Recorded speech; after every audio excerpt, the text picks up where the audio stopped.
Some people wake up, scroll, agree, and move on. Me, I don't do that. I see things, I question them. And sometimes I see part people are afraid to say.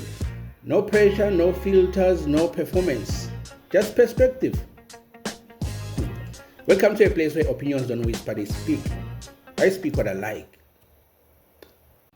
Before maps, before borders, before the world decided who belonged where, there was a river. The Nile, not just water, but a spine, carrying life through the heart of Africa. And along that spine rose the oldest black civilization known to man, the kingdom of Kush. Long before empires claimed greatness, Nubia was already building it. But Nubia wasn't just power. It was presence. Their gods were not distant. They lived in the land. Mountains were sacred. Rivers were sacred. Even the wind carried memories. At places like Jebel Bekal, the divine wasn't imagined, it was felt. And that changes everything, because when belief is tied to a location, you cannot separate a people from their land without breaking something deeper than politics. Now, Egypt rose, Egypt fell, rose again, sometimes ruling Nubia, sometimes ruled by Nubia. Rome pushed south, tested Nubia's strength, but Nubia endured. Then came a different kind of conquest. Not just armies, but ideas. The Arab expansion to Egypt in the 7th century. And slowly over generations, Nubia began to change. But understand this clearly. This wasn't a single moment. It was a process. Trade, intermarriages, political pressure, and over centuries, Islam took roots. Old beliefs didn't vanish. They blended. They adapted. Some traditions survived quietly, others faded. For many, Islam became an identity, the faith and the structure. But something else happened. The deeper you move away from the land, the easier it becomes to lose what the land once held. And when identity shifts faster than the memory can keep up, confusion begins. Languages fade. Tradition weakens. People begin to ask, who are we really? Not because one is evil, but because disconnection always has consequences.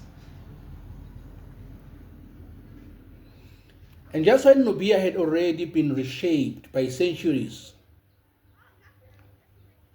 modernity arrived.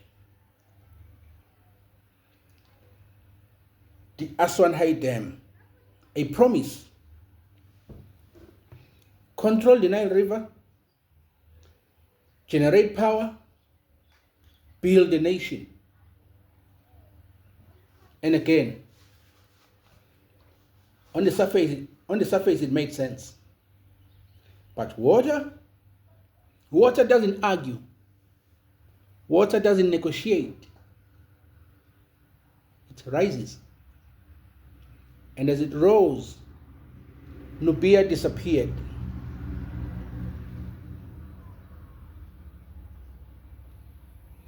As it rose, villages got swallowed.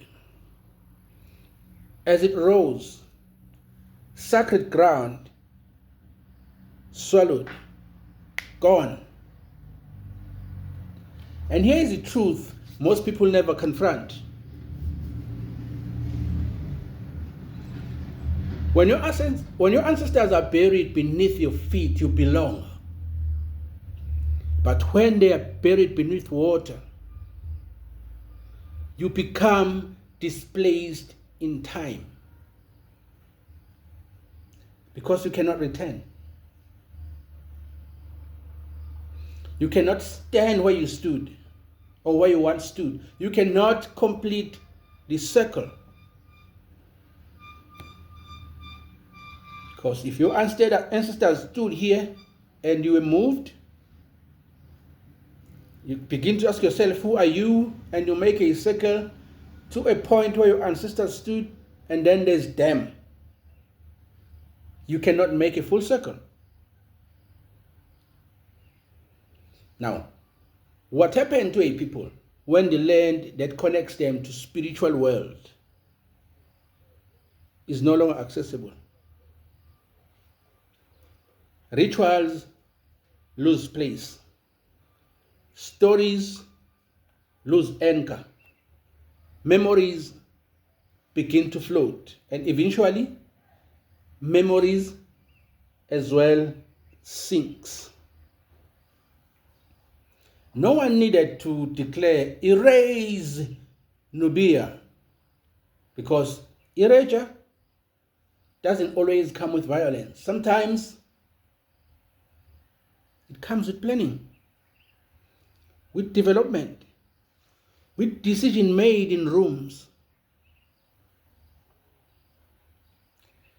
far away from the people who live with the consequences. Over 100 Nubians displaced, hundreds lost sight, a civilization not destroyed, but submerged deep in waters. And this is bigger than Nubia, because every people has a place. And when that place is taken, something inside them changes forever. They didn't burn Nubia. They didn't silence it with war. They let the water rise and called it progress.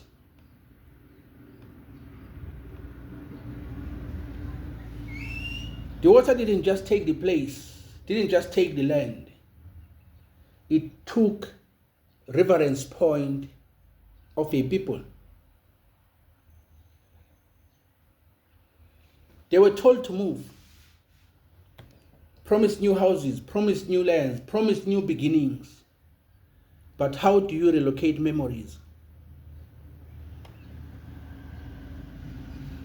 How do you rebuild sacred places when the original land is buried beneath waters? This wasn't migration, this was disconnection. Because the greatest damage wasn't physical, but psychological. When you move a people from the land that defines them, you introduce something dangerous: identity drift. The elders remembers, but the children, they grow up on a land that doesn't speak to their history. No sacred mountains, no ancestral graves beneath their feet, just stories. And stories begin to feel distant.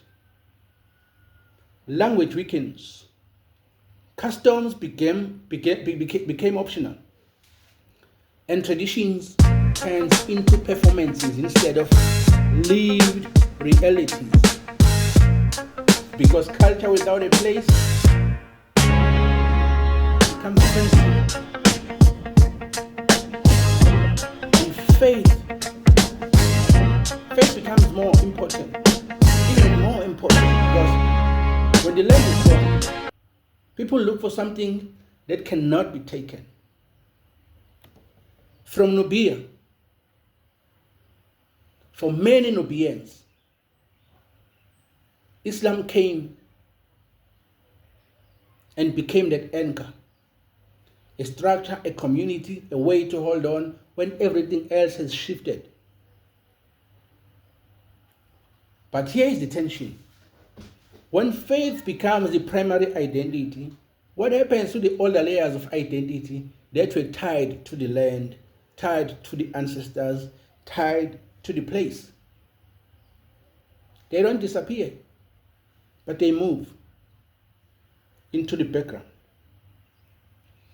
And when the identity becomes layered but not fully understood, confusion grows.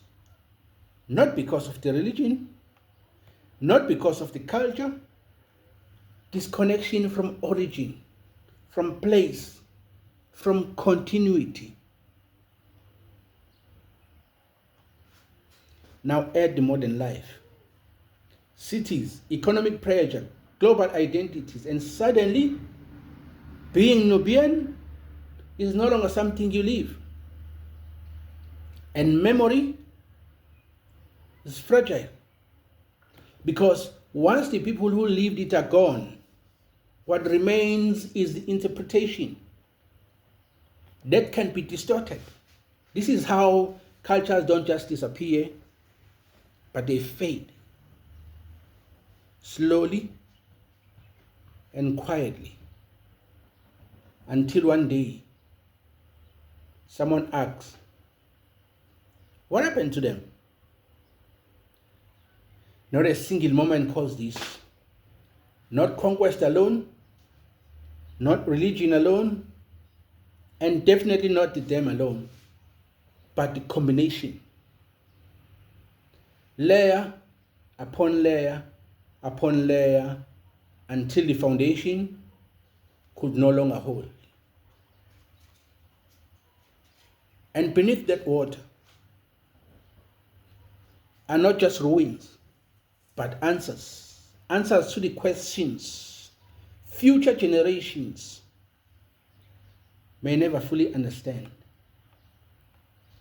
Because when you lose your land, you don't just lose where you come from, but you lose the evidence of who you were. And without evidence, the world begins to tell you story about your story and tell it for you. So the question is no longer what was lost, but who get to decide what is being remembered. When a place disappears, the memories of it vanish, but not immediately. It lingers in stories, in names, in fragments. But over time, memory becomes negotiable. Nubia is not the only story, it's one of the clearest. Across the world, entire histories have been rewritten, have been relocated, have been removed, and sometimes by war, sometimes by colonization, sometimes by development. Because true power is not just controlling the land, it is controlling the story about the land. Who built it, who lived there, what it meant, and eventually, who gets remembered. So what happens when Nubia, a civilization that stood for thousands of years, becomes a footnote a paragraph, a passing mention in a much larger narrative, something dangerous happens then. People begin to learn about themselves from outside voices, not from the land, not from the ancestors, but from the systems. That were built that were built not to preserve them. And when that happens, identity becomes negotiable. Identity becomes adjusted. Identity becomes simplified. And sometimes identity becomes distorted.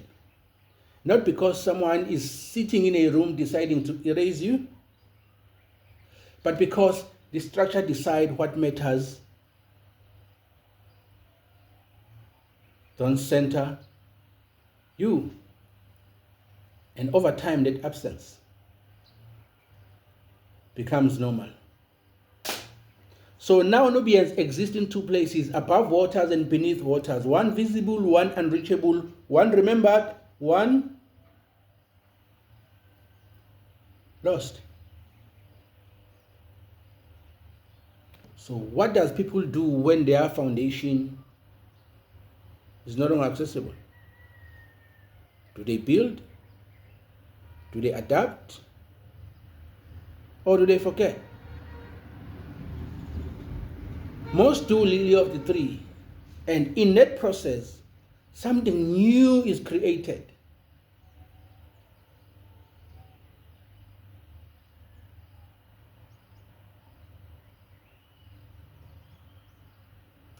And something old is gone forever.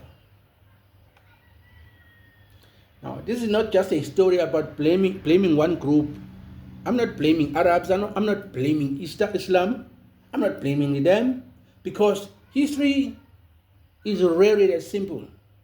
This is a story about what happens when power meets identity.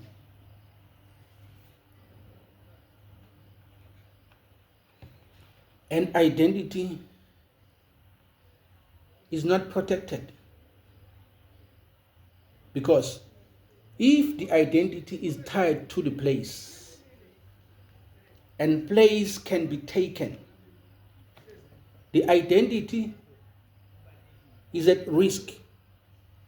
Nubia was not erased in a single moment. It was layered away. Over centuries, until finally the order came, and what remains was no longer a kingdom, but a memory. And the most dangerous thing about the memory is that if you don't protect it, someone else will rewrite it.